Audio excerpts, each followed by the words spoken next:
У першыя месяцы вайны на тэрыторыі маладзечынскай настаўніцкай семінарыі акупанты стварылі канцлагер для ваеннапалонных і мірных грамадзян, які дзейнічаў аж да вызвалення горада ў 1944 годзе. Праз шталах 342 прайшлі каля 80 тысяч людзей, і больш за 33 тысячы знайшлі тут апошні зямны прытулак.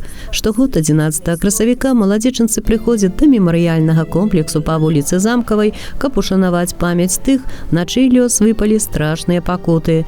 Гэта памяць застаецца і часткай ваеннай гісторыі Беларусі і надзеі на тое, што пра падобныя падзеі будучыя пакаленні будуць даведвацца толькі з архіўных дакументаў. На территории нашего Молодеченского района находится 66 воинских захоронений, в которых покоится более 40 800 человек.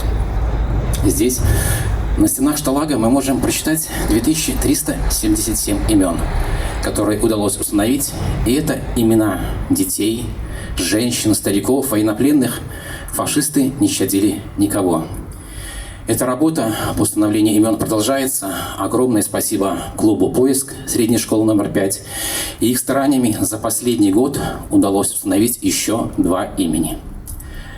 Дорогие друзья, в последнее время мы все чаще видим желание в угоду политическим целям изменить, исказить факты о Великой Отечественной войне. И наша с вами задача сохранить память о героизме нашего народа, о том, какую цену заплатил наш народ за возможность жить под мирным небом в свободной стране, и передать эту память нашим детям, нашим внукам. Удзельнікі мітынгу шанавалі памяць ахвяр нацызму мінутай маўчання і воінскім салютам. За супакой душ бязвінна загінуўшых людзей правёў заупакойную літыю сакратар управлення маладзечынскай епархіі протаіерэй Віталь Богданёнак. На жаль, не ўсе імёны загінуўшых вернуты з небыцця.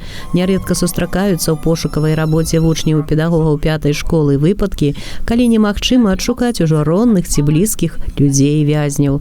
Але жывуць сярод нас тыя, чыё дзяцінства паліла вайна. Сафіі Акушка было ўсяго 3 гады, калі дзяўчынку разам з маці і братам вывезлі ў Германію. Немцы пришли в хату, заграбли нас, посадили и повезли. Повезли нас, привезли целый состав, вагон. И начали нас с этих вазов.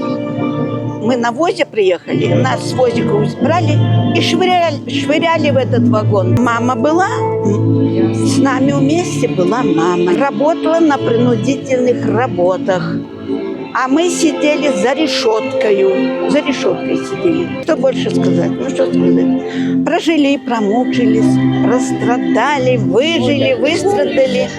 Наши нас освободили, и вот мы, слава Богу, живем. Удзельнікі мітынгу, а сярод іх прадстаўнікі органаў улады і сілавога блока, працоўных калектываў, грамадскіх арганізацый, духавенства усклалі жывыя кветкі і вянкі да мемарыяльнага комплексу. Памяць пра страшныя падзеі не мае тэрміну даўнасці, а значыць, будзе перадавацца і наступным пакаленням. Алла Маркелова, Алексей Андрыеўскі, МКТБ.